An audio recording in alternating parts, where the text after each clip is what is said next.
Yeah, good morning to all.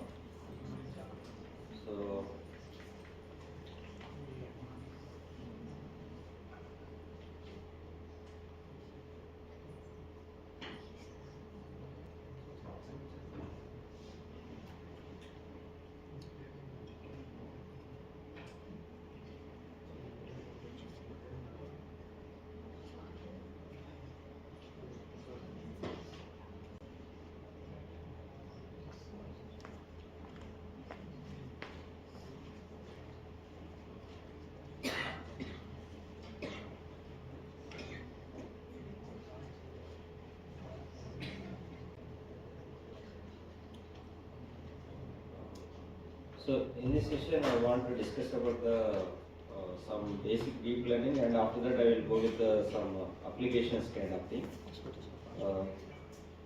So maybe how many knows about the deep learning?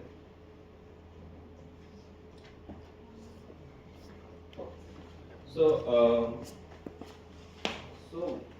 I think currently we are listening the many words kind of thing like artificial intelligence, machine learning, deep learning. So other than this, many other terminologies also like data science, text mining, NLP, and medical imaging, computer vision. So like this, we are many buzzwords are listening day by day. So why these many words came, and what is the relationship between these words? Any idea?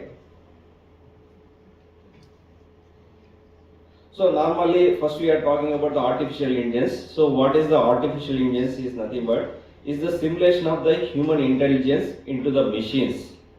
So human intelligence means what? How the humans are think, how the humans are work, how the humans are act. Okay. The same way we build the machine also act like a human, work like a human, think like a human. Then that machines we can call as the AI. Suppose if I told AI word means everyone remember the robo kind of thing. So basically two different type of robots is there.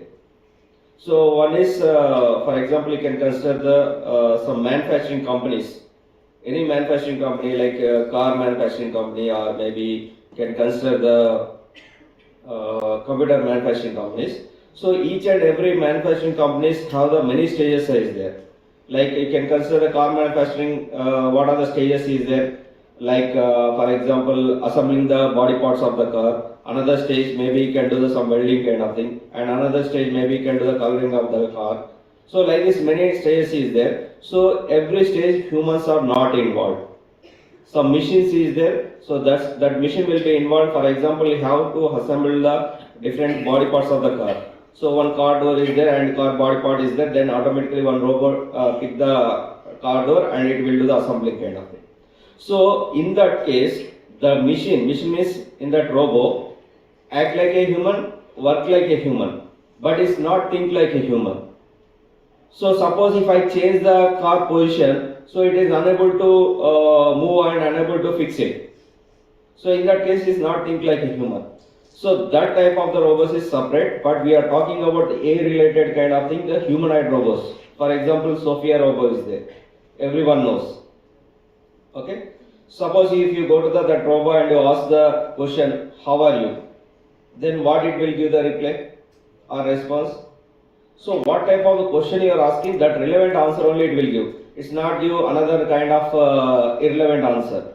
So in that case, the robot act like a human, work like a human, think like a human. How it is thinking, what questions you are asking, that related response only it will give. So that we can call as the AI. That machines we can call as the AI.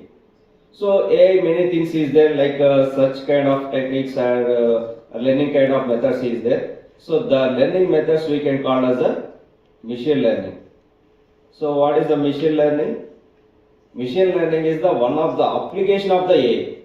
So AI is contain many things, searching and rule kind of thing, many things is there. So in that one learning is there, that is called the machine learning. Machine learning is the one of the application of the AI. So in this, what we will do in machine learning? So in this, the system ability to predict what is going on in the future without explicitly we are providing any extra information. Any extra information means we are not providing any future related information. Without that one, we can predict what is going on in the future. Suppose you can consider 4 years back we had suffered with the COVID. The COVID early stages like April, May time. So many of the researchers in the machine learning, they apply this machine learning or deep learning techniques to predict how the COVID spread rate is there, how the COVID death rate is there. So accurately they predicted. So not only that, nowadays we are seeing some rains is coming, different type of the rains, heavy rains or normal kind of thing. So how they will predicting tomorrow maybe this sort of the rains will come. So based on the past information. So what is the past information? How the yesterday or day before yesterday, how the humidity is there, how the wind speed is there, or how the rain situation is there, what is the temperature. So all this information is collected, and based on this information only they will predict what is going on in the future. So we are not providing any future related information, means tomorrow how the temperature or how the anything is there we are not giving, only we are giving the explicitly past information only. So based on the past information it will predict what is going on in the future. So many applications like a stock market prediction kind of thing. So all the cases this machine learning will be helpful. So we are not giving any future related information. So in machine learning also many learning methods are is there, like especially we are talking about the two methods, supervised and unsupervised learning methods. And one more is the reinforcement learning also. So if I ask the question, what is the difference between the supervised and unsupervised learning method? Any answer? Training is there for the supervised learning. Like So training is there. Training data and testing. Okay. So basically if I ask this question, everyone give the answer is supervised means it's contain the labeled data. Unsupervised means it is the unlabeled data. There is no labels. So what is the labels? What is the unlabels? See, for example, you meet the new person, some discussion is completed. So after some discussion is completed, then what will happen? Maybe you can ask the user or phone number. So what you will do? First open the phone contacts, first enter the phone number, then you can say the next name. Suppose already with the name Srinivas multiple contacts is there, then what do you do? You can say with the same Srinivas. What will you do normally? We can add the either surname or maybe you can add the place name kind of thing. So why you are adding the surname or place name? To uniquely identify the other contacts with the my contact. Okay. So what is the name using? That we can call as the label or class name or tag name. So that will give the discrimination among the one class to the another class to uniquely identify your samples or objects. So that labels is there in the supervised. Unsupervised there is no labels. In supervised means we can call as a classification problem. Unsupervised means clustering problem. Okay. So that is the normally in the machine learning these two categories is there. In each one also many techniques or methods are available. Like for example, you can consider the in unsupervised like partition based clustering algorithms, hierarchy based clustering algorithms, density based clustering algorithms, grid based clustering algorithms, model based clustering algorithms. And each one also many techniques or methods are available. Suppose you can comes to the supervised learning algorithms. So in that also many techniques is there, like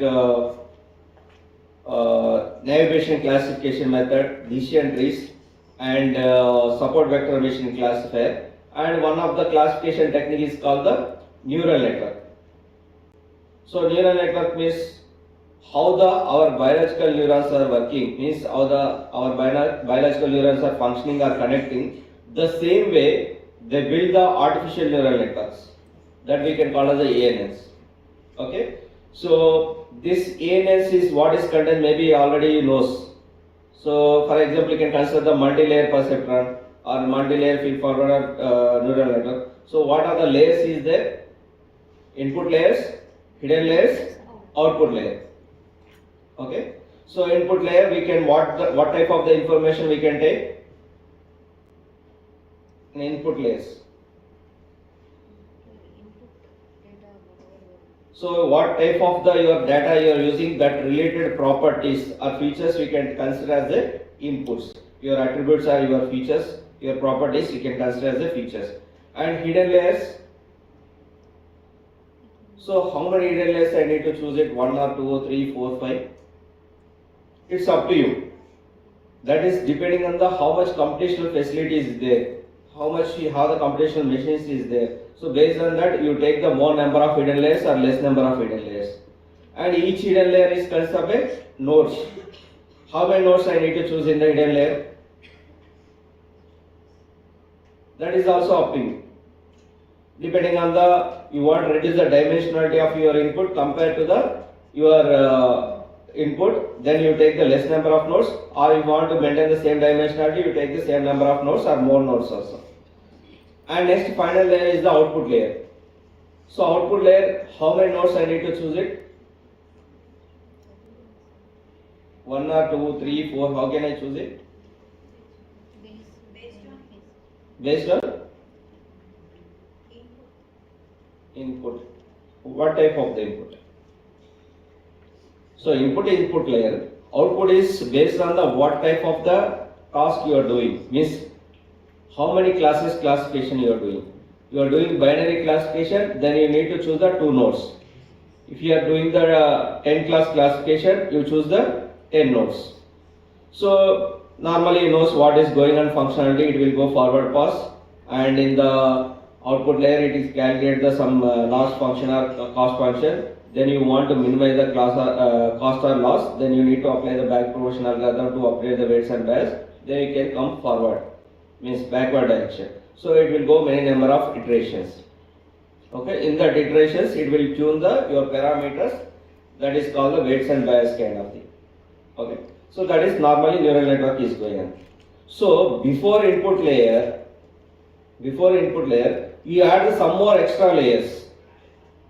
So already you look like you can see the neural network, you have the more number of hidden layers, then how your architecture look like? It's deep kind of thing. Okay, so maybe you are not using 1 or 2 hidden layers, you are using 10 hidden layers. So this architecture look like a deep kind of thing.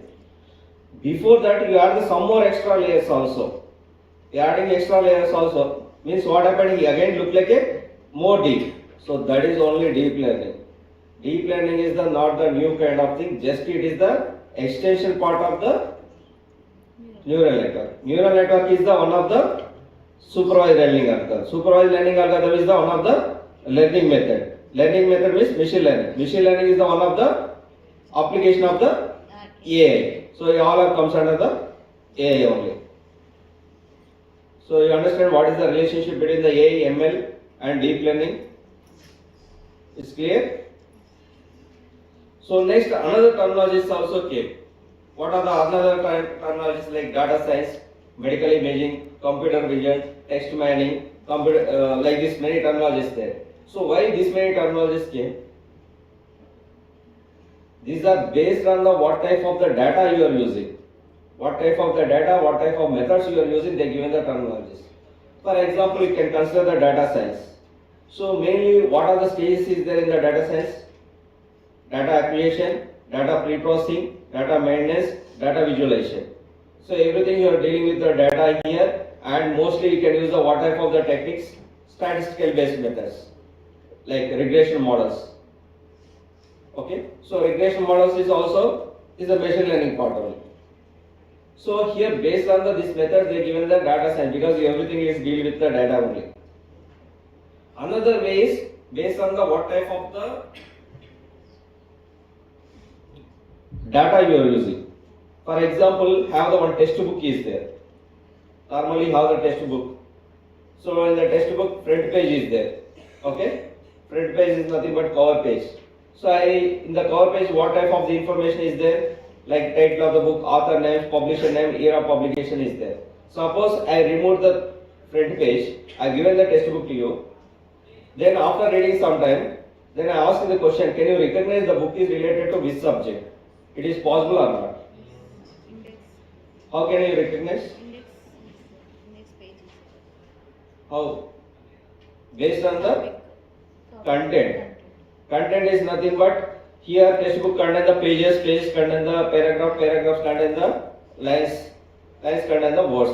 You are not consider the entire content of the book. You consider the some few words. That words we can call as the special words or keywords. So based on the special words or keywords we can recognize. Suppose after reading the book you identify the words like this: entity, relationship, primary key, foreign key, normalization, transaction management. Then that is related to which subject? So it's all are related to database. So easily recognized is the database related.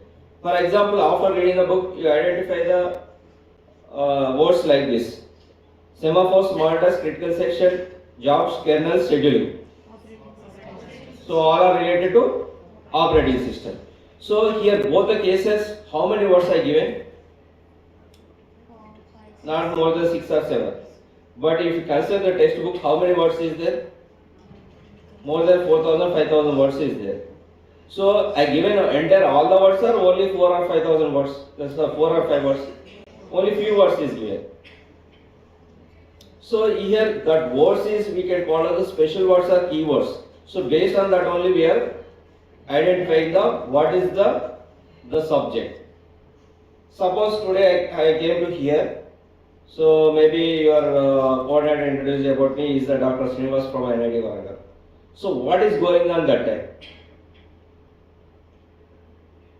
You are seeing my face, how my face is there, how my eyes is there, how my nose is there, how my hairstyle, how my dressing style, what is my personality, height and gesture. So all this information extracted, you are storing into your brain.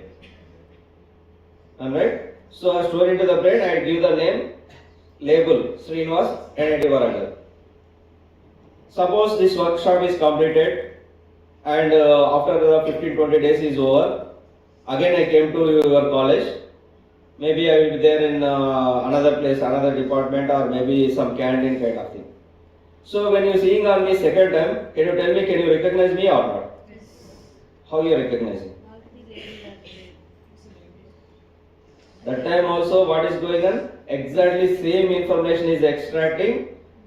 Height, personal gesture, my face, what are the properties is there, that is extracting. Within the fraction of seconds, it will be mapped and it will be recognized. So immediately we recognize, okay, is the Srinivas from NIT Varagar.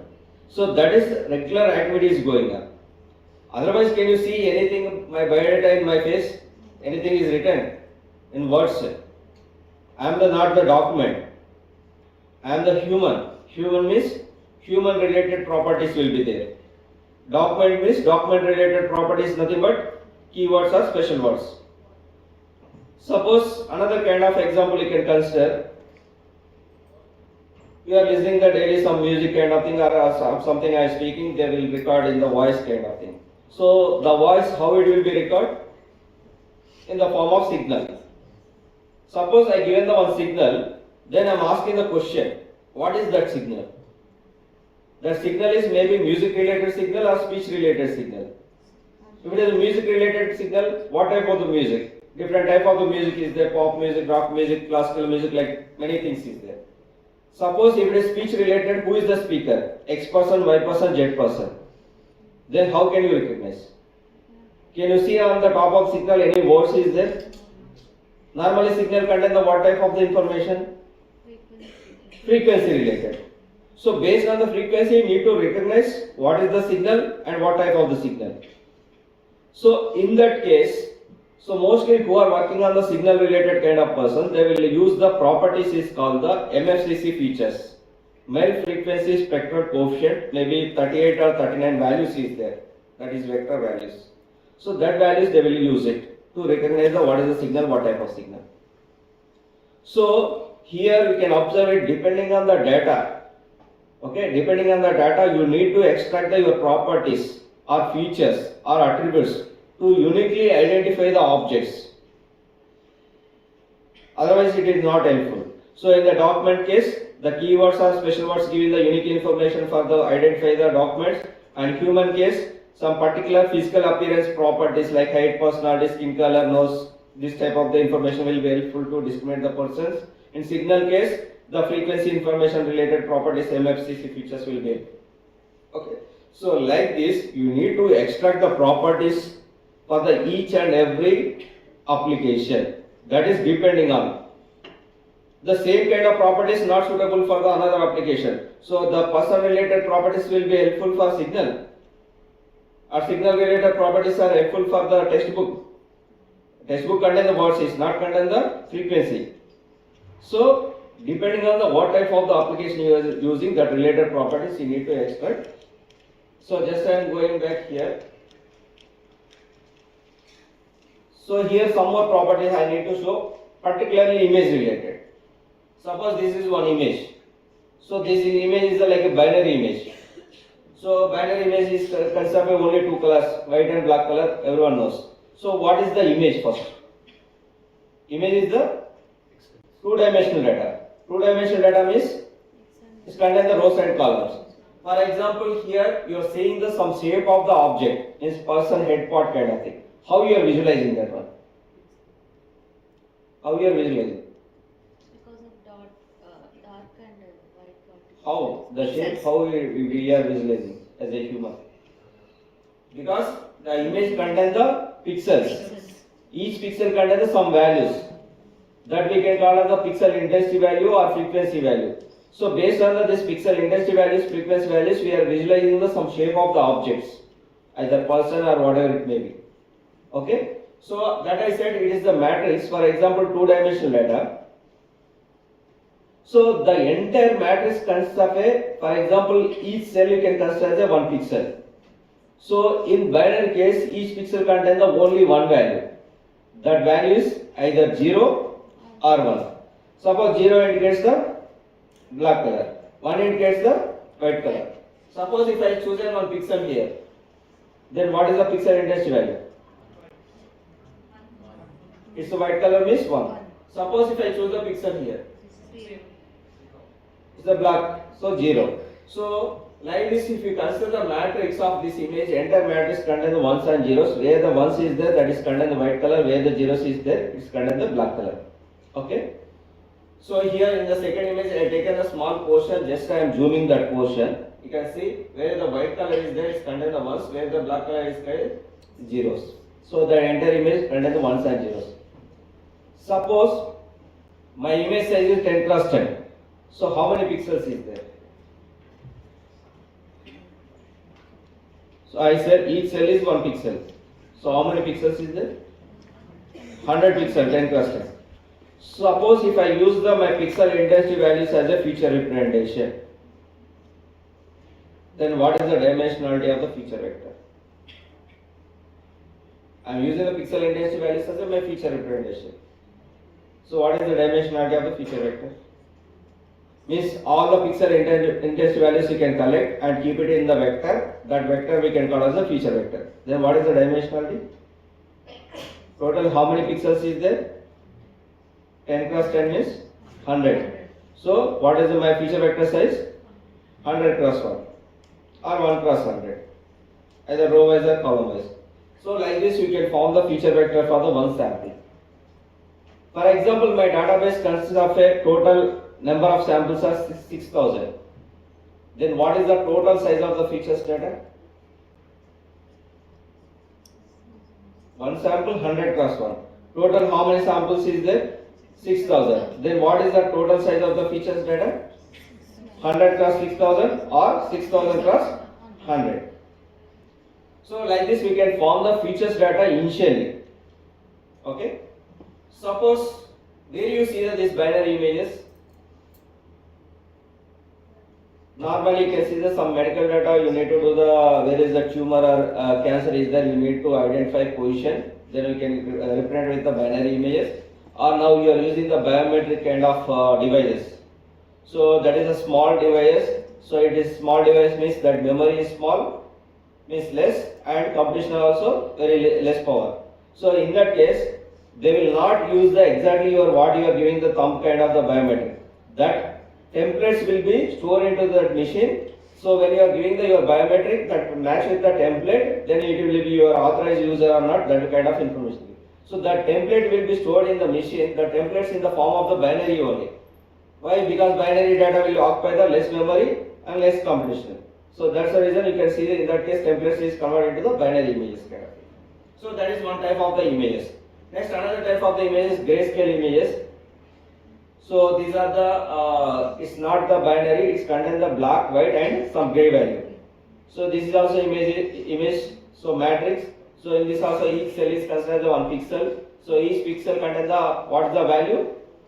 Ranges from the 0 to 255. So which are the pixels is near to 0, that is look like a black color. Which are the pixels near to 255, then it look like a white color. So remaining all are depending on the how much thickness of the gray is there. Okay. So suppose if I use my image size is 10 cross 10, then I use my image feature representation is the pixel index values. Then what is the dimensional to form the feature vector? So total how many pixels is there? 100. So each pixel contains how many values? Only one value. That value may be ranges from the 0 to 255 based on that intensity value. So what is the total dimensionality of the my feature vector? 100 cross 1. The same way previous binary image case. But regularly what you are seeing, current one is the color images. But where you see the grayscale images? Where you see the grayscale images? All medical data almost, X-ray data, CT scan data, MRI data mostly we see the grayscale images. Okay. So next color images, everyone knows, everyone has a smartphone is there, then camera is there, we are daily taking photos kind of thing. So that is in the form of color images. So it is also image. Image is nothing but two-dimensional data matrix. Okay. So each cell considers as one pixel. So in this case, each pixel contains the how many values? 3 values. RGB, 3 values. Each value ranges from the again 0 to 255. Okay. So suppose if I select the one pixel here, what is the pixel intensity value? So it is look like a green color kind of thing. So red is almost near to 0. Maybe it is value 4 or 5, whatever. So it's green, maybe it is a 250 or 248 value. And blue also almost near to 0, maybe 8 or 10 kind of thing. The 3 values combination, it is appeared as this green color. Okay. So now if I use my pixel intensity values as a feature representation, can you tell me what is the dimensionality of my feature vector for one sample? 100 into 3. 100 into 3, but I said the feature vector. So vector is 1. cross 1. So what is the dimensionality? 300 cross 1. So 100 for red color, 100 for green color, 100 for blue color. Okay. So like that we can use the feature representation for image related I said. So previously text based I said, signal I said, human said, this is image also variations is there I said. Okay. Now suppose this is an image. Okay. So here some person is there, then just I am zooming the image, finally the shape of the object is disappear, only pixel index values will be appear. So here based on the pixel values, can you tell me is the binary image or grayscale image or color image? First we can observe it. Each pixel contains the how many values? 1 value or 3 values? Each pixel. 1 value. So it's 1 value means it's not color image. Next, each pixel contains only zeros and ones or maybe 0 to 255 value. Then what is the type of the image? Grayscale image. Suppose here I am taking the color image. So I said it is the consists of 3 values, red, green, blue. Suppose you can collect the all red color pixel values and separate it and project as an image. Okay, so I separated projected as an image. The same objects will be appeared with the red color. Okay, same you can separate the green color pixels and project it as an image. Okay, and the entire image same object will be appeared as a green color. Same you can take the blue color pixels and separate it as projected as image. The entire object will be appeared as a blue color. So here red color, green, blue we can call as a channels or bands. Okay, red channel or red color band or green channel, green band, like that we can call as the bands or channels. So how to represent the images? Height of the image, width of the image, and number of channels. Height cross, W cross, C.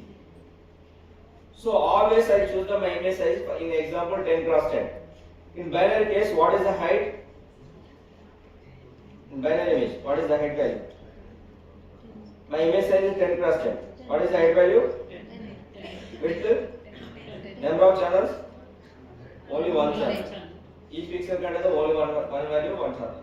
And in case of grayscale, height? Same 10, width 10, number of channels is 1. And what about in case of color image? 10 cross 10 cross 3, because 3 channels. So like this you can represent the image. So this is just an image that will be projected as a plot, that is called the histogram. Okay, how can project the plot? You take the pixels in x-axis and how much frequency is there, means pixel intensity values you can take it as a y-axis. For example, first pixel, how much frequency is there, second, how much frequency, third, how much frequency. Then you can plot the graph. This graph you can plot as a histogram of that image. Okay. So initially they will they use the pixel intensity values as a feature representations. Okay. Then next what they did, instead of choosing the pixel intensity values, they selected the pixel count.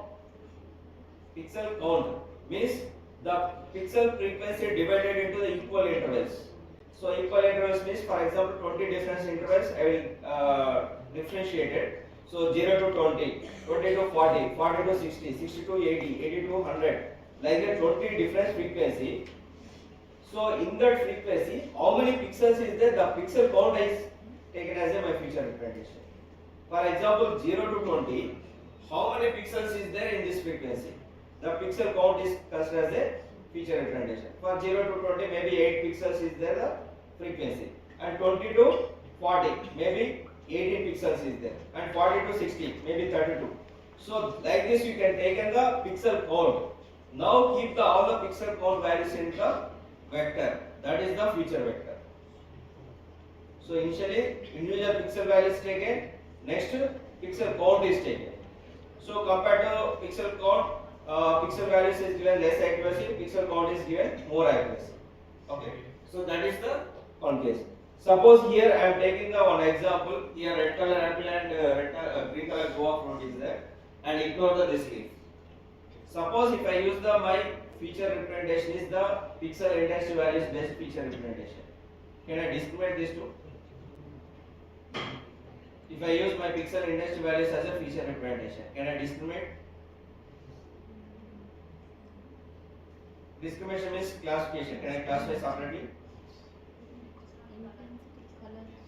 Color. Yeah, pixel intensity values is nothing but color. Yeah. So here is the red color is there, here green color is there. It can easily, based on the pixel intensity values, we can discriminate. For example, here red color apple, and you can assume it same red color toy car is there. Images, these are the images. So based on the color, means pixel intensity value, can I discriminate it? No, sir. Because both are red. Good. Both the cases red, both have the same frequency. So then what type of the properties I need to use it? Shape of So this is a round shape, this is a different car shape is there, then we can easily discriminate.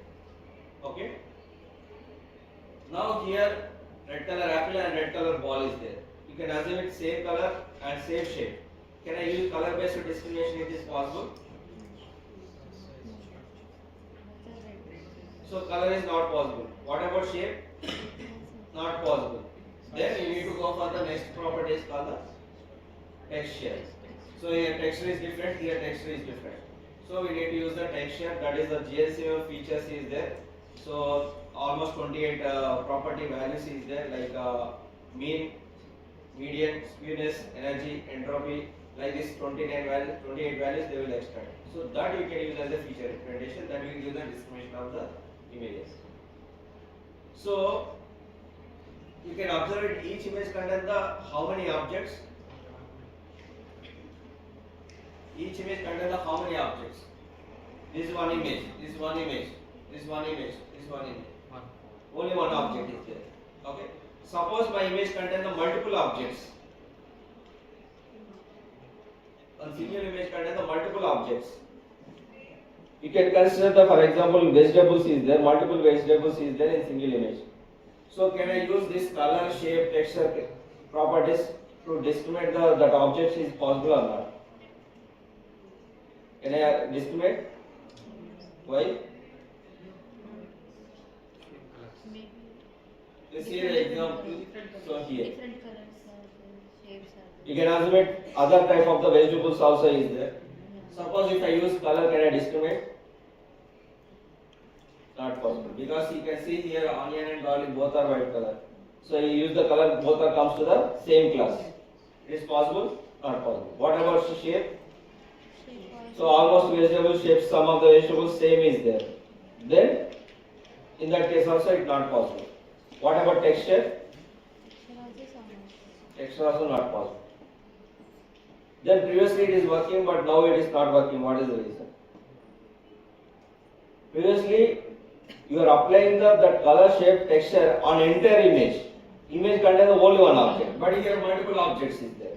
So that property is color, shape, texture is called the global features. Okay, when single object is there, they need to work. But here the multiple objects, we need to go for the local features. So the local features is shift, circle, brief kind of methods is there. So in this, where the edge orientation is there, that place they will extract the points. The points is called the key points. Why they will extract the edge orientation? For example, you can consider here, I am selected the small patch. I am selected the small patch. Then I given to that patch. I am asked the question. So can you tell me where I am selected that patch? Just a small patch, like 5 cross 5. I selected from here. I given that patch. Then I ask the question where I am selected in this image. Identification is possible or not? Small patch. Can you identify where I am selected? Suppose you can say you are saying I selected here. No, I will say I will selected here. You say here, I will say here. I will say here. I will say. So it is matched with the multiple places.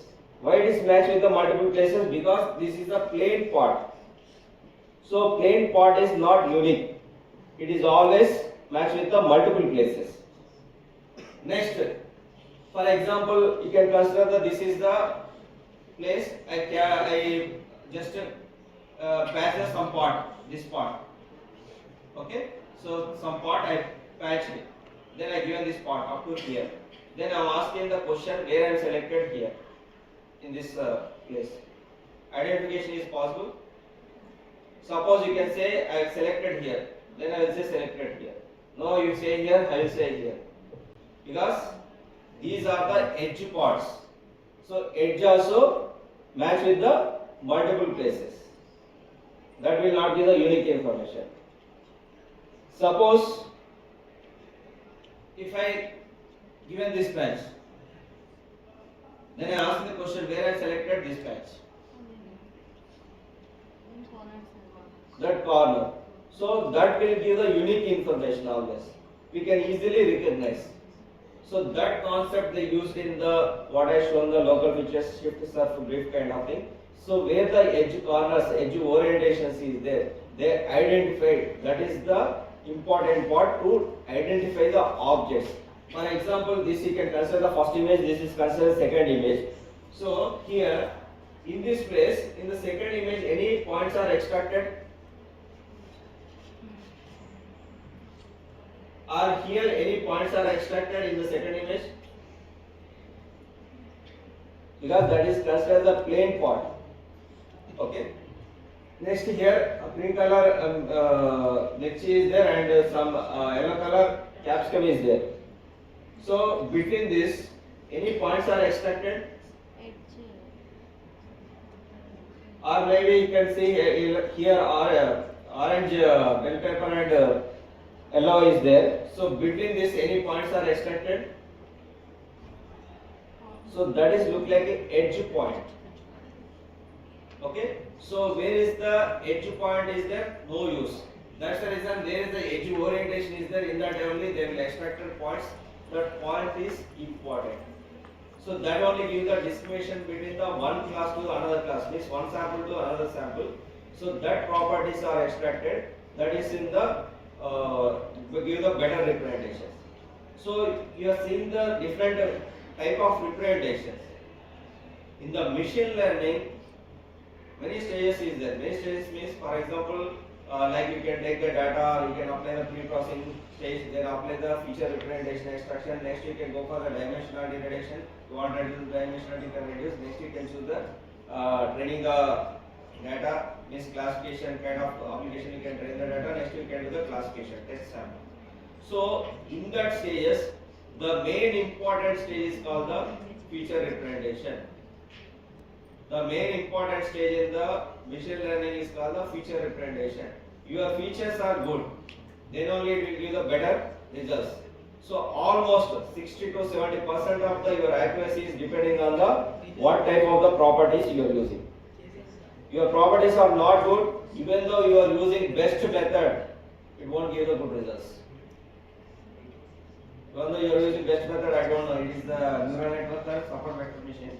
So which is you can conclude best. That type of the method using also it won't give the good results. Only the important thing is features, properties. Okay. So here any unique properties is that only these are the best, these only fixed. No, maybe you can find better than this also. You can come with a new one also. Okay. There is no fixed kind of thing. So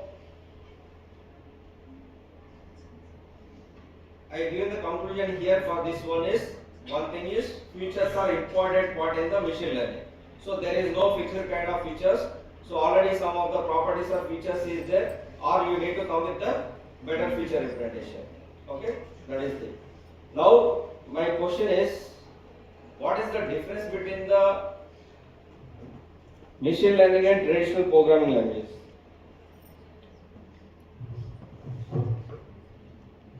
Any difference is there? Both are same. So normally everyone maybe studied or maybe teaching any programming language, C, C++. Any difference is there? Both are same. Normally programming language we have some labs kind of is there. Okay. So in that case, one program we can give an assignment to the students. What is the program? For given a input, we need to identify that is a prime number or not. So for normally students what we do, first we take the input. Maybe you can read from the keyboard or you can enter the input. For example, 5 is the input. Next what we do? Write the logic for the program. So the logic is nothing but program.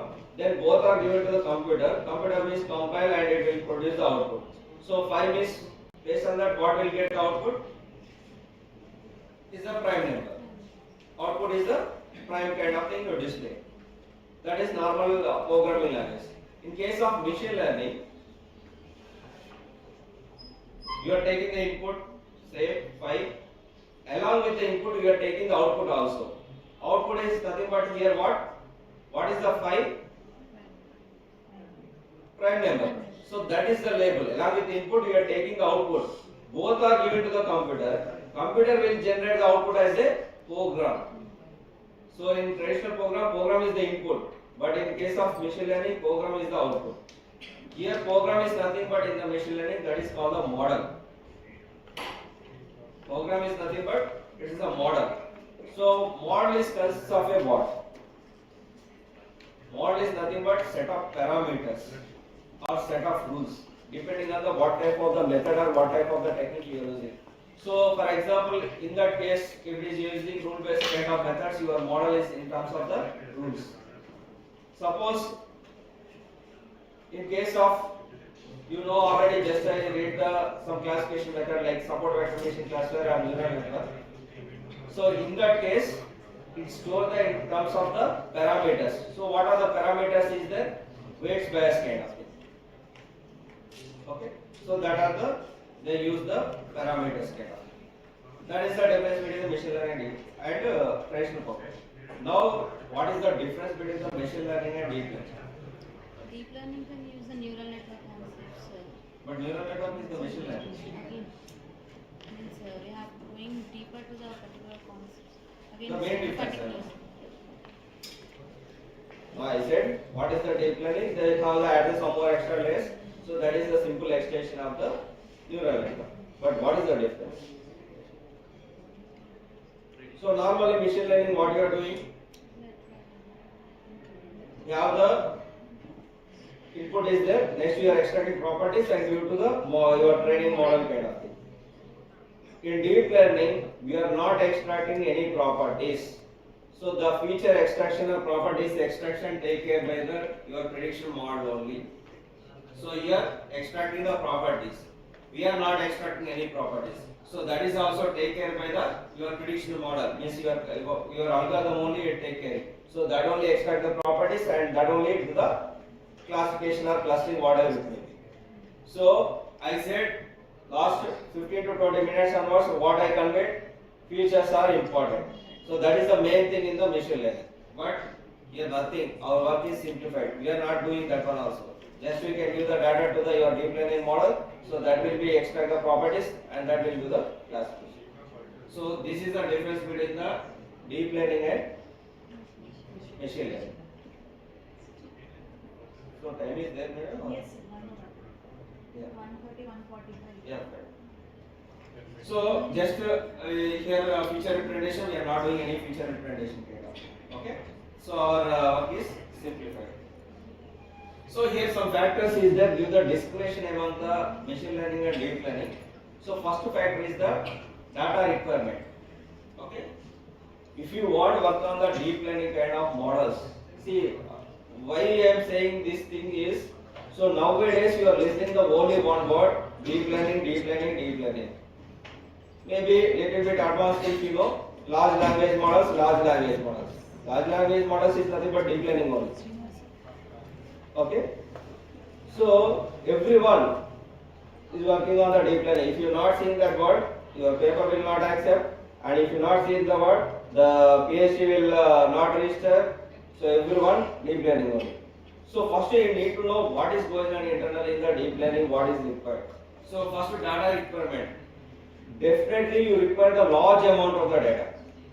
Even some tested millions of data samples also not sufficient currently available models. I will show some of the models also. I will show how the discrimination is there one model to another model. I will explain also. So first one is the data requirement. So it requires a large amount of data. Machine learning, small data sets is enough. For example, you know already some repositories is available like UCI repository. Is a small data sets like 10 properties, 5 properties, 2 properties like that is there. So deep learning requires the large data and machine learning small data sets is enough. But definitely when data is little bit small is there also deep learning will give better results compared to machine learning. Why it's giving the better results is the way of extracting the properties giving the more unique information compared to the traditional machine learning feature representations. Okay.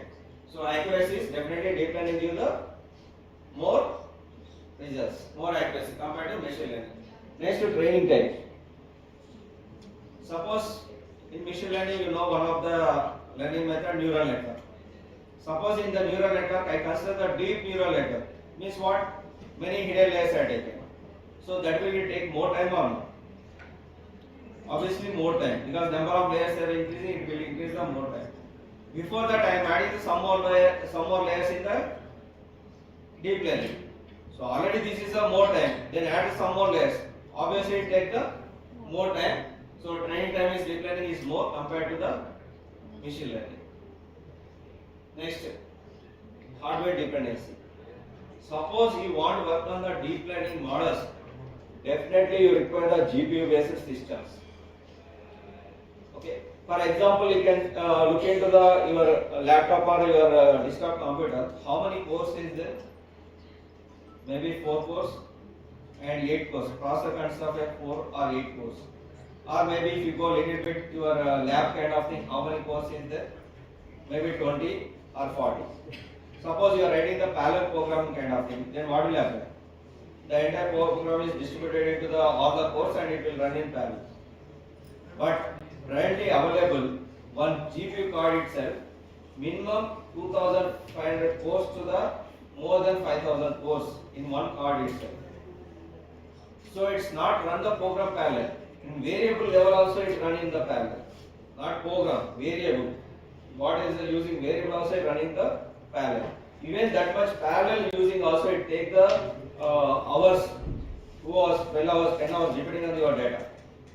Okay. So definitely GPU based systems is required. Suppose if you not have a GPU based system, then where you need to run. Currently cloud sources is available. So some of them free is there, some of them you need to pay. Like Google Colab is a free version, and Google Colab Pro is there. You need to pay. So depending on how many hours you are using, they will charge it. And Amazon AWS. And other than some private, some other cloud sources is there. Based on the what type of the GPU, how many cores, how much memory is required, they will our basis they will charge. Okay, so like that facilities is there. Next final one is parameters tuning. So in the deep learning, many different techniques are available to tune the parameters, but in case of machine learning, limited kind of thing is there. Very few techniques are available to tune the parameters. Okay. So here, who are working on the deep learning models, especially initial stage, they use the one standard data set that is called the ImageNet data set. So ImageNet data set is the one of the used database. In this millions of images means more than 12 lakhs images are available for training. 12 lakhs means it is huge data. So all these images are natural related images. Natural images means like car related images, flag related image, flower related image, computer related image, regular images kind of thing. Okay. So total how many classes is there? 1000 classes is there. So all different type of the cars we can consider as one class. All different type of flowers we can consider as one class. So like this total 1000 classes is there. How many test samples is there? 1 lakh test samples is there. More than 12 lakhs training, 1 lakh testing. This is a huge database.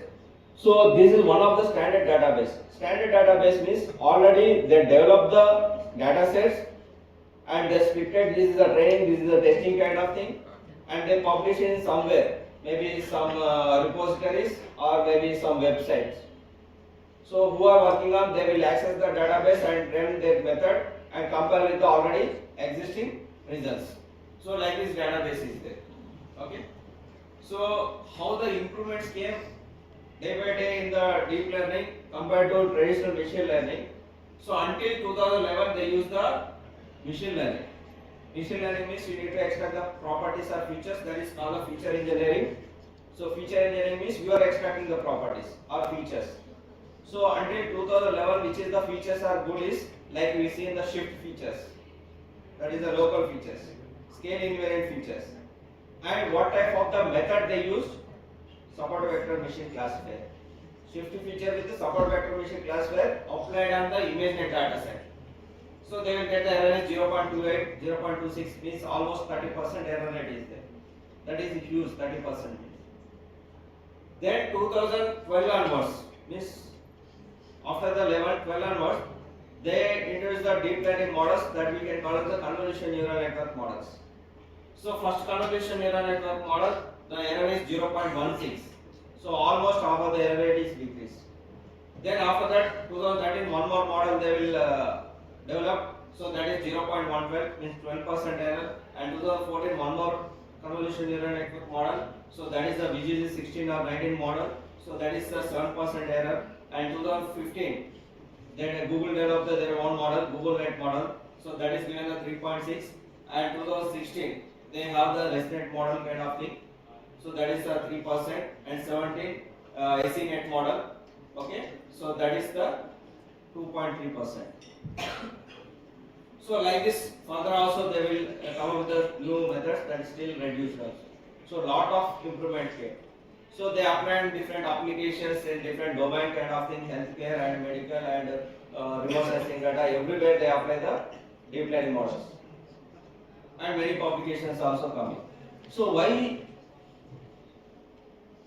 they are applying this many domains because of the extracting properties, features, giving the more invariant feature representations. So main thing is it will produce the more invariant features. Okay, so that we can see how to extract the properties, means how it is extracting also. So for example, you are seeing the some kind of object. So object is a 8. How we are visualizing based on the pixel intensity values I already discussed. So human point of view you can see the object, but computer point of view you see the only numbers. That is the maybe pixels. Okay. Suppose here one image is there. Okay. So I want to detect the objects in that image, maybe person or bicycle or whatever. How to detect it? So for detector that is person or not, we require some shape. Based on the shape, we can discriminate the objects. So how to detect the shapes is based on the edge information. So two types of edges is there: horizontal edge, vertical edge. Another one is diagonal edge also is there. Okay. So horizontal edges is nothing but the entire objects are represented with the horizontal lines, and vertical means the entire objects are represented with the vertical lines. So vertical edge means that represented with the small vertical lines. Horizontal means small horizontal lines. Maybe it is visible or not, I am not sure. You can see the same image. You can represent with the vertical edges. See, lines is there, vertical lines is there. So in this case, the entire objects are represented with the horizontal edges. Okay. So like this, we have the vertical edges, horizontal edges. Then how I get the vertical edges, horizontal edges? Suppose this is my image. You can assume it these are the pixel values. Okay. So here have some filter is there. It's a small matrix of size 3 cross 3. Okay. So how much filter size is there? The same size image pixel values I selected and convolve, multiplying the pixel value with the corresponding filter value. It's not matrix multiplication. Currently position, exact position value multiplication. So for example, this 3 cross 3, this value, first I initially select the image pixel value 3 cross 3. So 301, 158, 272. So this image pixel value multiply with the corresponding filter value. Filter value 1. Same 0 into 0 plus 1 into minus 1. So first row completed. Next second row 1 into 1, 5 into 0, 8 into minus 1. Second row completed.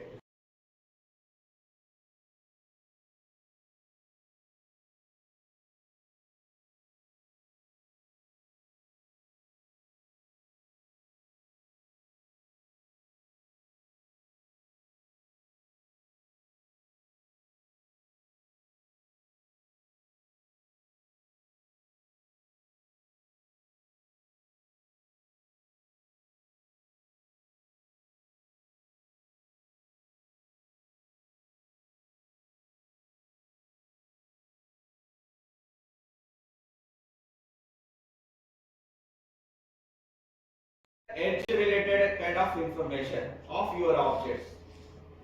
So what type of the edge related information content? Depending on the what type of the filter you are using here.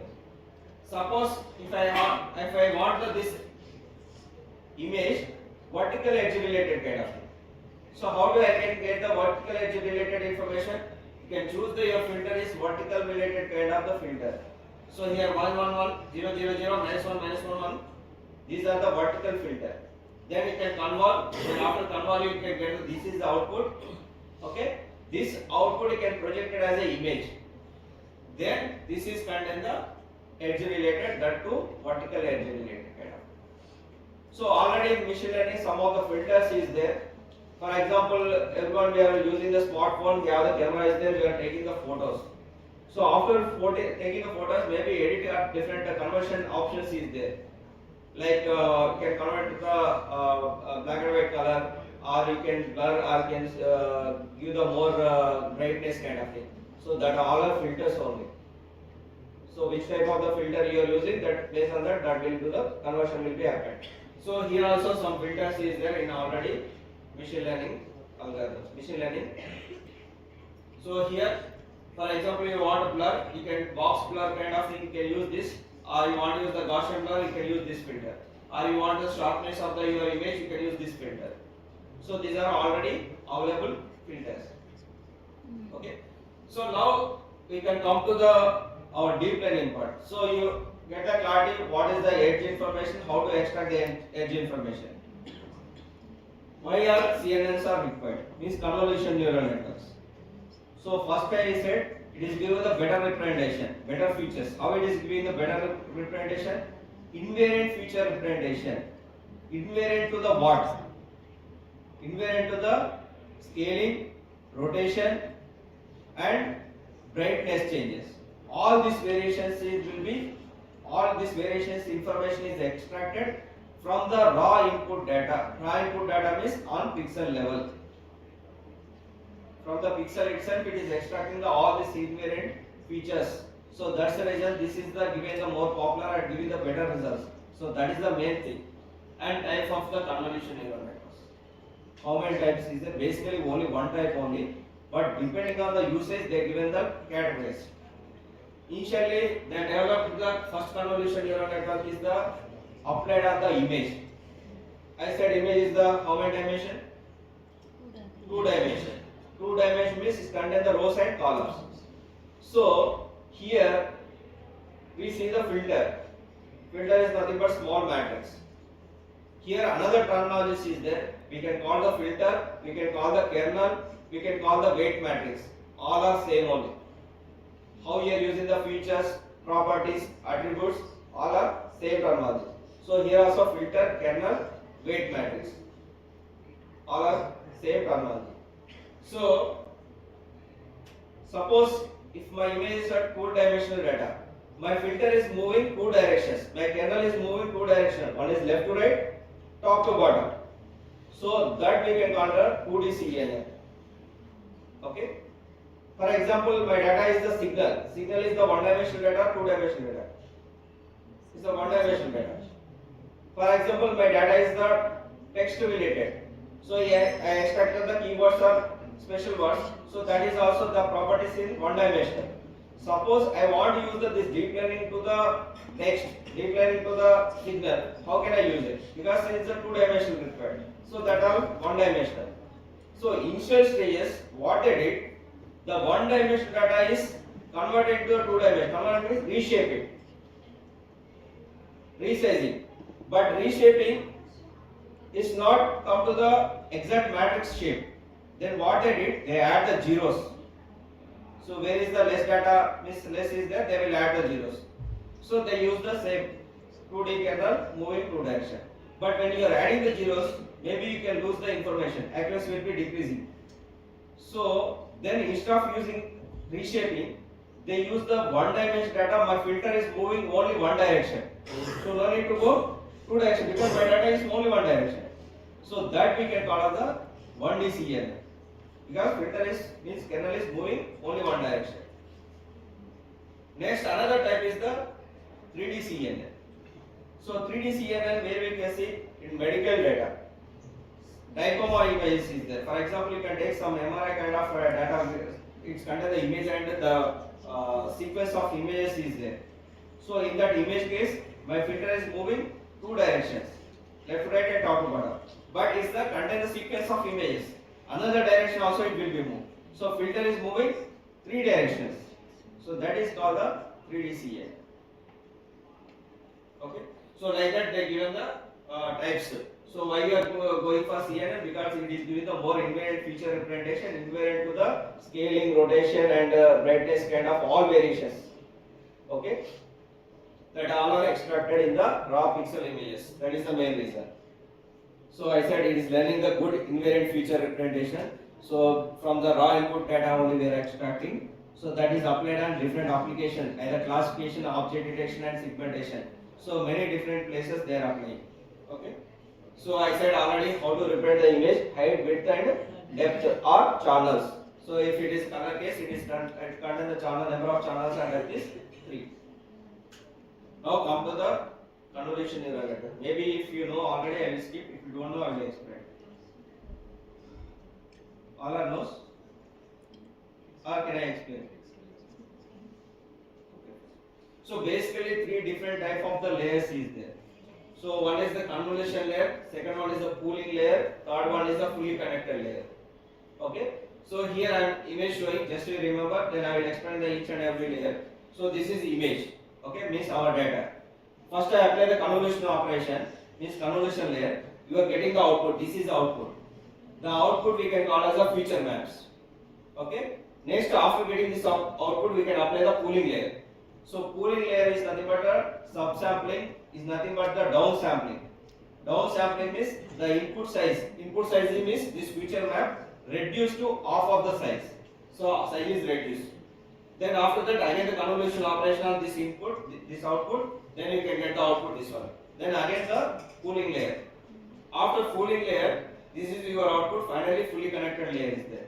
So what is the convolution layer? What type of the parameters you need to choose it, and what is the pooling layer, and what fully connected layer I will show next. So first one is what? Convolution layer. Okay. So normally, okay. In neural network, you have the input layer, hidden layers, output layers is there.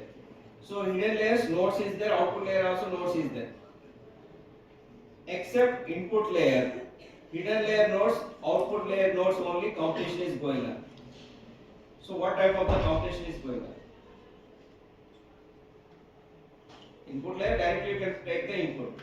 Hidden layers and output layer only we can do the some computation kind of thing. What type of computation? Activation function. Activation function. So normally exactly what is doing. So for example, you can consider the one node. Node consists of, you can assume it two parts. First part we can call as the aggregation part. Second part we can call the activation part. So aggregation part, what will do? Each node contains some input and some weights is there. So each input multiply with the corresponding weights. Take the sum of all the values, add the bias. Then after that you can apply the activation function. So this is going on each and every node. Same thing is going on every node. Same here also, in the convolution layer, you are doing convolving means the input means, for example, you can consider here I want to compute this one. This I want to compute. This I compute means, for example, this you can assume as the nth layer. So nth layer means previous layer is what? L minus 1. Okay. So L minus 1 is the previous layer. So that is the input to the nth layer. So that input multiply with the corresponding filter, add the bias. Then after that you can apply the activation function. So that is going on in here. So first multiplying the inputs with the corresponding pixel values. How we are doing the edge kind of thing, same we can follow the same approach. So how the edge information extracted? You take this filter values and convert with the corresponding image pixel values. Take the sum of all the value. Then after that add the bias. After that apply the activation function. That is the output here. Next move left to right, same. Top to bottom, same. For example, here, so what is the value you get? For example, this 2 into 1, 2, 0, 1, 3, 0, 0, 0, 0, 0, 0. So what is output? 3. So here what I get? 3. Next, one step forward. So this is my input image pixels and this is the filter values. So you can multiply corresponding image pixel values with the corresponding filter values. So what is the output you get? 0, 0, 1, all zeros, 1, 1 plus 1, 2. So here what will you get? 2. So left to right is completed. Next comes to the top to bottom. You skip the first row and you select this 3 plus 3. So in this case 0, 0, 0, 0, 0, 3. So here what will you get? 3. Next again move one step forward. So what will you get? 1. So what is the output here? 3. 2. 3, 1. 3, 1. But here you can observe it. When you are doing this convolution operation, two drawbacks is there. So what are the two drawbacks? First one, I am not applying the convolution operation one time. You are applying the multiple times. So what is my virtual size? 4. Then after our convolution applying, what is the output size? 2 by 2. 2 by 2. Suppose you can apply, you can consider my image size 20 cross 20. So, what is the output size? How can you calculate? Input size minus filter size plus add the bias 1. Okay. So here, what is the input size? 4 minus filter size. What is the filter size? 3 plus 1. So what is the value? 2. 2 cross 2 is the your output. For example, my input size is 20 cross 20, filter size is 3. Then what is the output size? Input size 20 cross 20, filter size is 3. 20 minus 3 plus 1. 18 cross 18 is the my output. Again I apply the one more convolution with the 3 cross 3 filter. Then what is the output size? 18 minus 3 plus 1. 16 cross 16. So like that I 10 times apply the convolution operation. What is the last final size? So what you observe, every time it is the reducing. So my input size is shrinking. So that is the first problem, first disadvantage. And second one is, clearly observe the corner pixels are not involved multiple times. Suppose my data is, most of the important data is there in the corner pixels. Then you have the chances, because this is extracting from the information from the raw input image pixels only. So it is not involved many times. Then what will happen? You will not extract the proper information. Means your properties are not good. So maybe chances is there to get the misclassification or reduce the accuracy. So these are the two drawbacks is happened at the convolution stage. Okay. So like this it's move my filter. So here one parameter is the stride variable. Stride means you are moving the filter from left to right and top to bottom. Alright. So how many steps I skip and move forward? 1 step or 2 steps or 3 steps. So that is decided by the your stride variable. If stride equal to means I need to skip the 2 steps. For example, first convolution, my filter size is 3 cross 3. Okay. So 3 cross 3 image pixels is selected 1, 2, 3, 11, 12, 13, 21, 22, 23. Okay. This 3 cross 3 is selected, convert. Then after convolution operation, then what I need to do? I move left to right. So my stride equal to, then how many steps I need to skip? 2. So I skip these 2 columns. Next to start from the 3, 4, 5, 13, 14, 15, 23, 24, 25. Again to the convolution. After convolution completed, next again move left to right. How many steps I need to skip? 2. Why 2? My stride equal to 2. Then 4, 5 I skip. Move, 3, 4 I skip. 5, 6, 7, 15, 16, 17, 25, 26, 27. So left to right completed. Next come to the top to bottom. So when you come in the top to bottom, so how many steps I need to skip? 2 rows. Start from the 21, 22, 23, 31, 32, 33, 41, 42, 43. So every time 2 rows. My stride equal to 3.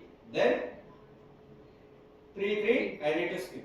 So then finally you can get the output like this. Okay. So here my stride equal to 1. Only one more step is moving every time. Here stride equal to 2. So it is a 2 steps, skip and move forward. Okay. So this is the stride variable. Suppose if you can choose the stride is the bigger value, then what will happen? Missing of You have taken the stride value is bigger. Is bigger value taken. So it quickly complete. yeah. Fastness will come, but it will not extract all the information. Okay. So that is the, if you choose the bigger value, that is the issue.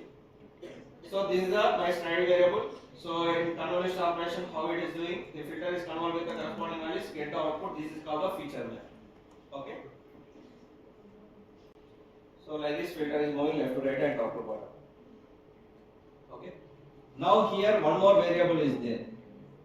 That is called the padding. Okay. We can call as the zero padding. So why you need to go zero padding? The reason is, for example, first convolution completed, then after that stride equal 1, then next to this 3 you choose it, because my filter size is 3 cross 3. Suppose stride equal 2, where I need to start, which column I need to start after the first convolution completed. So first one 3 cross 3, this is completed. Stride equal 2 means you need to skip the 2 columns. Then start from the third column. Right? Here. For example, stride equal to 3. So first 3 cross 3 completed, then you start from the fourth one. But you can observe it. my filter came out of the image size, then convolution is possible? It's not possible. So that's the reason we can go to the another kind of the variable is called the padding. Okay. So padding is nothing but you can add the zeros. Padding equal to 1 means we need to all the side zeros. Means padding equal to 1 means 2 columns you are adding, 2 rows is adding. So here. Suppose padding equal to 2. Then left side 2 columns, right side 2 columns, and top 2 rows, bottom 2 rows. So like that we need to add your zeros. Now when you see the convolution operation, 2 drawbacks is there. So that are overcome with this padding. Okay. Suppose what is my virtual size? 5 cross 5. This blue color is the virtual size. I am using the filter. After the first convolution completed, what is the output size? 5 minus 3 plus 1. So what I will get? 3 cross 3. So it's shrinking. Now apply the padding code 1. What is the input size? 7 cross 7. So 7 minus filter size. 7 minus 3 plus 1. What is the output size? 5 cross 5. So virtual size I am getting. But it's not always not possible depending on your stride variable. Here stride equal to 1, then it's working. Stride equal to 1, you are taking padding equal to 1, it's working. Suppose you can take the stride equal to 2, then it will not get the output size same as the input size. So what is the size you are calculating? Input size minus filter size plus bias plus 1 divided by the stride variable. So previous still what you see stride equal to 1, then it's 5. If now taken stride equal to, then it won't work. So stride equal to means instead of going the padding equal to 1, you can go padding more, either padding 2 or padding 3. Okay? So padding you need to increase either 2 or 3. So normally we are using the image sizes not like a 4 cross 4, 6 cross 5, not like that. It's cut in the 512 cross 512. So very difficult to recognize how much padding I need to add. So in the coding itself, simply we can use the command is called the padding equal to same. Padding equal to same we can give. Automatically the system is the compiler itself. How many zeros is required to get the output size is same as the input size? Automatically it will add the zeros. Okay. So now after adding, the stringing problem is solved or not? Stringing problem solved or not? That is solved. Next you can see here, these corner pixels are multiple times involved or not? Not one time, multiple times. So that problem also solved with the zero padding. Okay. Next third parameter is the depth. So what is the depth is nothing but number of channels. For example, in color image, what is the depth? 3. Okay. Color image case depth is the 3. Suppose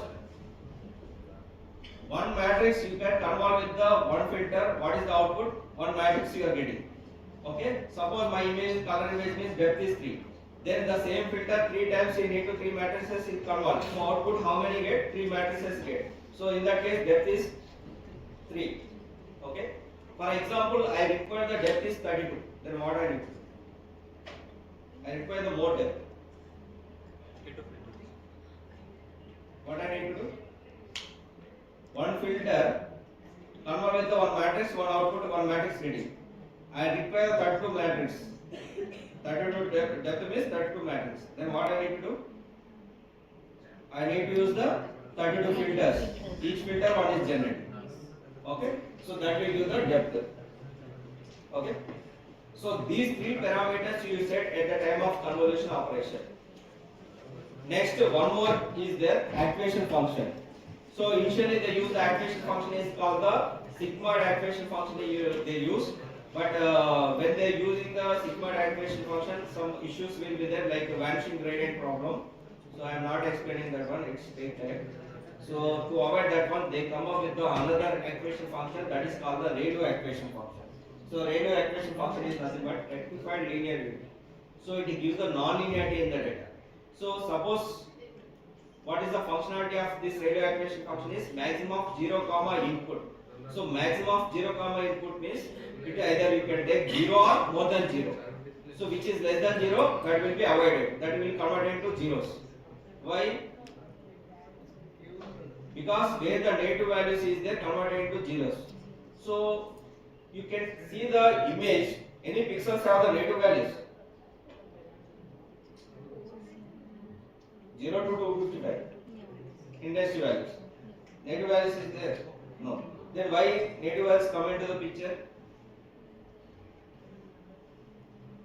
Maybe your filter contains the negative values. I see -1, -1. So when convolve with the, then what is the output? Minus. So still your -1 stage getting, then you can go forward with the minus values. So there is no negative values in our data. So to avoid that one, they will use this kind of concept that is called the radio activation function. So it taken the only 0 and input. For example, my input is 5. Then what is the output? 5. My input -2. Then what is the output? 0. So all negative values converted into zeros. So because of this one, what will happen? It is avoiding the gradient vanishing problem. What is the gradient vanishing problem? If you know already in the neural network back propagation. So you are doing the back propagation. For example, initial weight you want to apply. You are directly updating the initial weight. For example, many layers is there. So first layer weight you need to apply, update. You directly update the first weight, or come with the one layer to another layer, like chain rule you need to apply. Okay. So you are updating the weight means what you are doing? What you are doing the calculation output, that you are taking the partial derivative. Am right? So what is the output calculation? The input is multiplied the corresponding weight, take the sum of the all the values, add the bias, then after that applying the activation function. For that you are taking the partial derivative. Suppose your activation function is the sigmoid activation function. So what is the sigmoid activation function range? What is the range value? 0 to 1. So what you are getting the output after summation and add the bias, that will be passed with the activation function. It will allow only ranges 0 to 1 value only. For example, you are getting the after multiplication, add the bias, everything, you are getting the 255 value. Then apply the activation function. What value get output? Within the range of 0 to 1 only. Alright? So what is the partial derivative of 0 to 1? What is the partial derivative of sigmoid activation function? That is 0.0.25. 0 to 0.25. Okay, you will get only that value. Suppose here you have the 3-4 layers is there. Now last layer. Then you are partial derivative apply. What is the value chances you get? 0.125. Okay, and next layer 0.0125. Next layer maybe 0.0000125. Next layer 0.0000125. You can all multiply. Then what is the value you will get? 0.00000, very small negligible value get it. So what is the weight updation rule? New weight equal to old weight minus learning rate parameter into this partial derivative output. So that is a very small value. Then it is negligible. Then what is the weight updation? New weight equal to old weight. There is no change in the weight. There is no change in the weight means nothing will happen. So that is the gradient vanishing problem. Because why it is happened? Because of sigmoid activation function.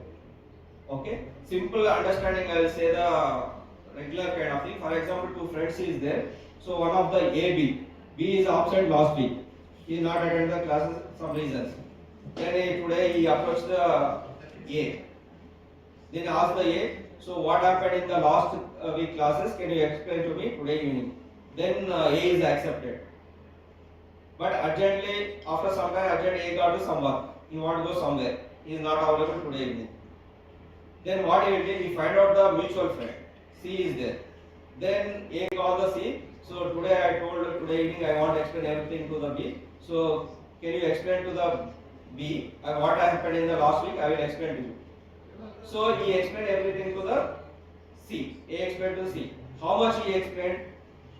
Out of 100%, he remember only 70% of the classes. So how much he explained? 70% to the C. Then C today evening explained to B. How much he explained? Out of this 70%, he remember only 70%. Then how much reached to the A? Reached to the B? Maybe 56 or 58%. Like this A to B, for example, 10% is there. Then how much it will be reached? very small. So like this, you are going back propagation every time activation function applying. The very small value get, that is negligible. So there is no change in the weights. Means the gradients are vanishing. So that is the vanishing gradient problem. So that will be avoided with this Rayleigh activation function. Instead of the sigmoid activation function, they use the Rayleigh activation function. What will happen? So what you are applying the activation function, how much you are before activation function, how much you are getting? 255 getting. Then you apply this Rayleigh activation function, what you will get the output? 255 you will get. Okay. So this is the one. Okay. So after applying the Rayleigh activation function, here negative values, because of negative values, here dark black is there, that will be avoided. Okay. So this all I am skipping. Next pooling layer. Pooling layer means it is, I said, downsampling. Downsampling means input size is reduced to half of the size. So here input size is, what is the input size? 4 cross 4 reduced to half, 2 cross 2. Okay. So here three different variations of the pooling operations there: max pooling, min pooling, average pooling. So max means it will take the maximum value, min means minimum value, average means average of the value. For example, you can take the 2 cross 2 filter. It is not do the convolution, just selecting. So in this, which is the maximum value? 6. 6 is the output. Next, stand equal to means skip the 2. Then in this, which is the maximum? 8. 8 is the output. Next, stand equal to means skip the 2 rows. Next, you can select this 2 cross 2. So in this, which is the maximum? 3. Next, skip the 2 columns. In this, which is the maximum? 4. Suppose if I use the min pooling, then what is the output?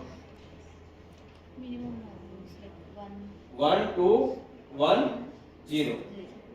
Average means you can take the average of these all 4 values and round to the upper value and take as the output. Okay. So like that, for example, here my input size is 224 plus 224. What is the 64? What is the 64 here? Depth.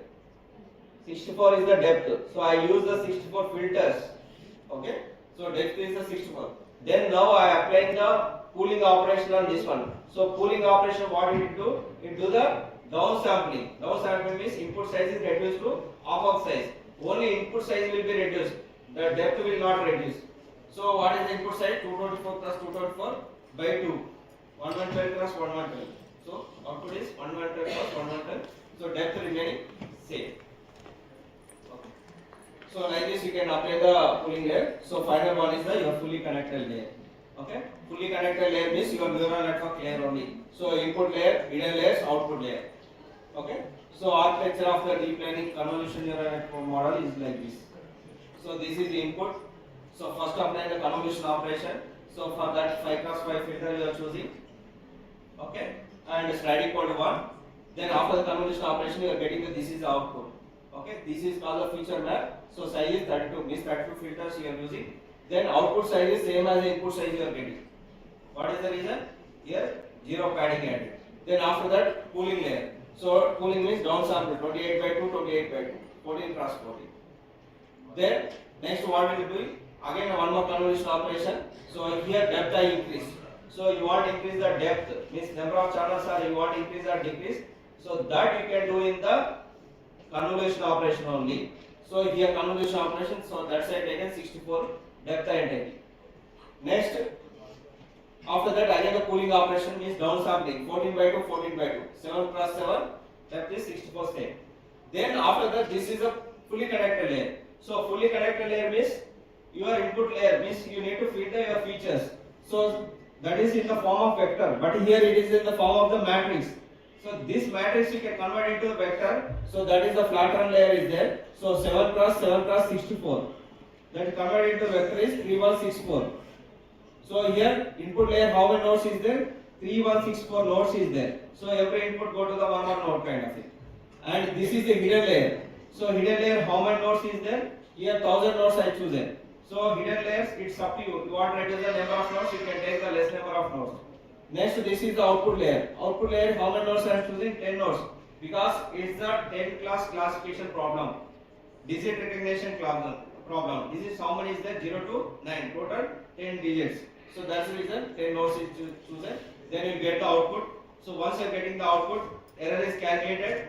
Then you need to minimize the error. Then you need to come to the back propagation. Now back propagation not up to here, come to the up to here. Your back propagation come to up to here. Then you go forward pass, backward pass. Suppose you want to select the features only. I don't want the classification. I want to select the better features. Then collect from this flatten layer.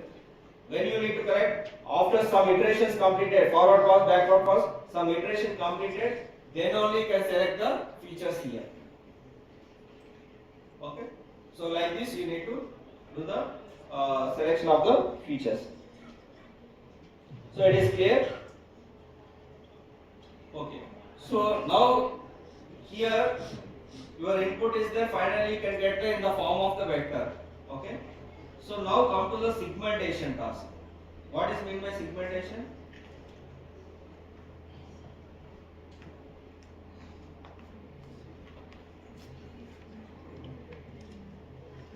Segmentation.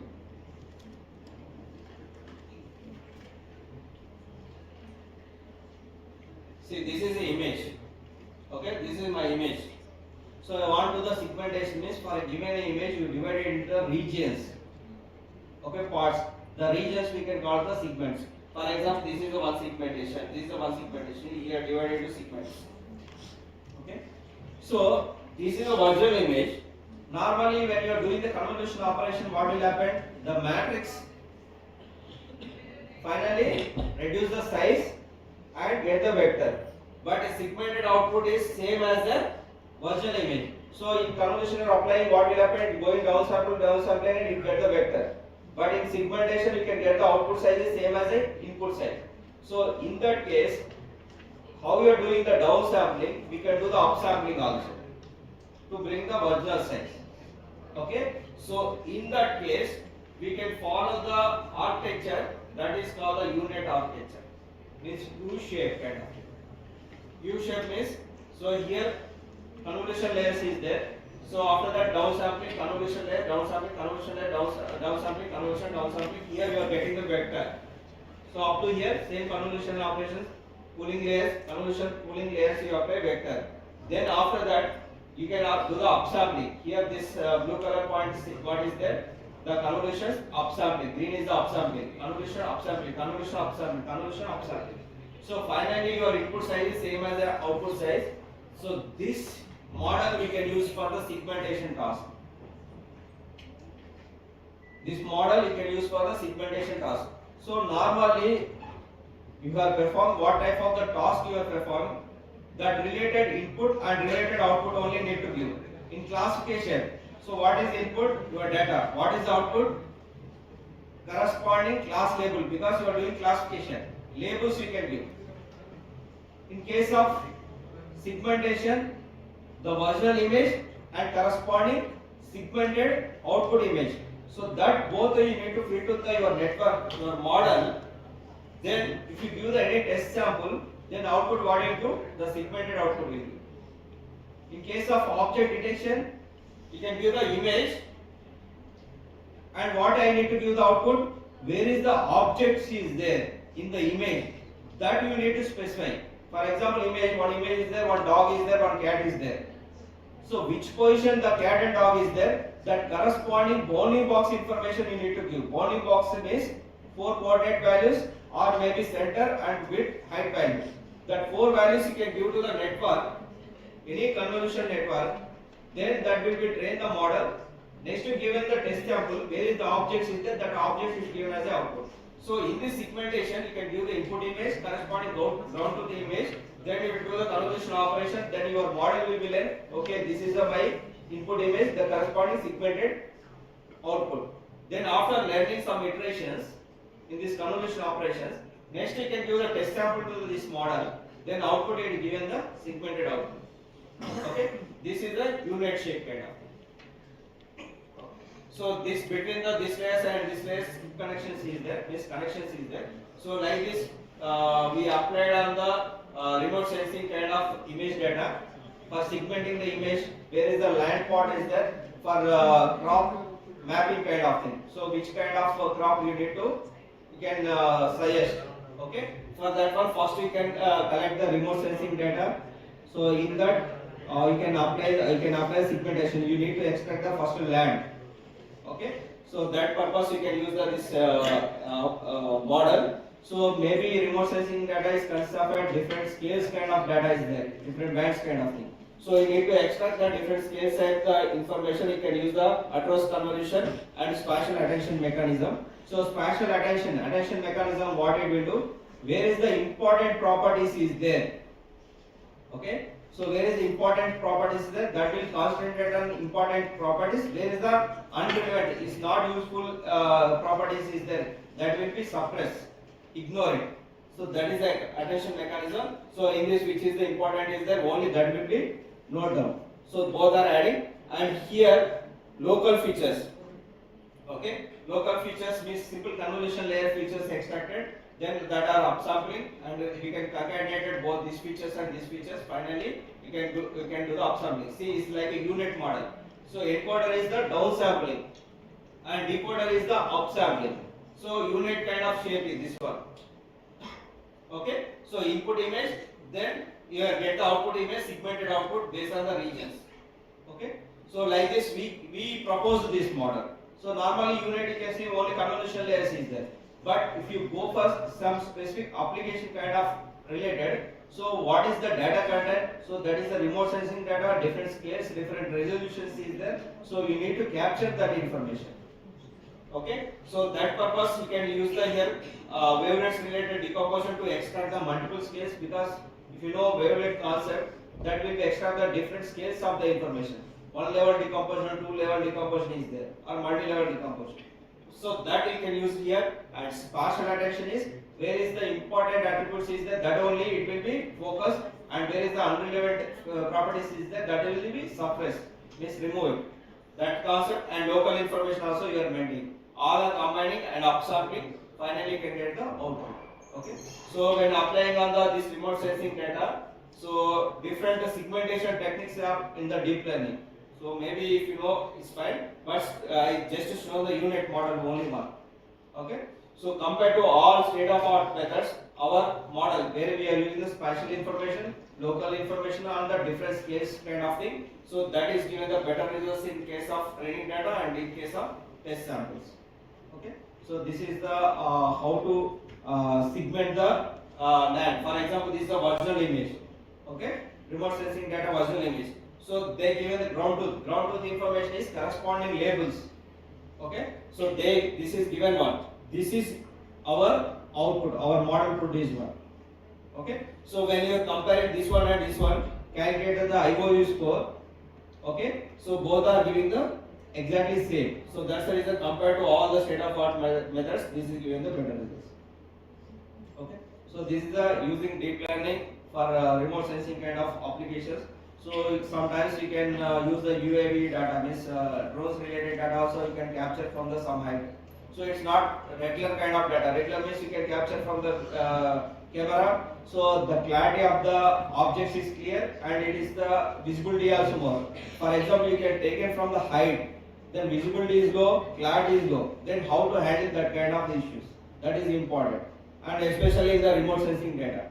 Okay, so that's we can consider the multi-resolution kind of concept and spatial information kind of concept, and we can use the local features kind of information. Okay, so this is the segmentation related. So if you have any doubts, is there you can ask. Any doubts, any queries?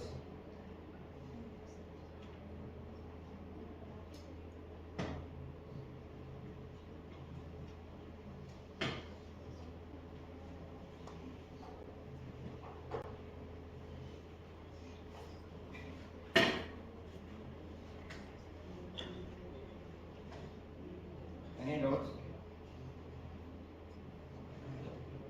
No doubts, then we can wind the session.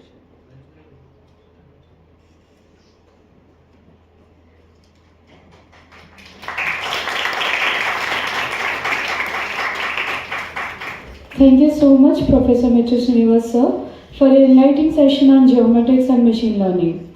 Your presentation has opened up new perspectives for us and has been truly inspiring. Now, I request our head of the department of Cse-Aiml and the coordinator of this Atal Fdp, Dr. N. Anusha ma'am, to felicitate Professor Mr. Srinivas sir as a token of our appreciation and gratitude.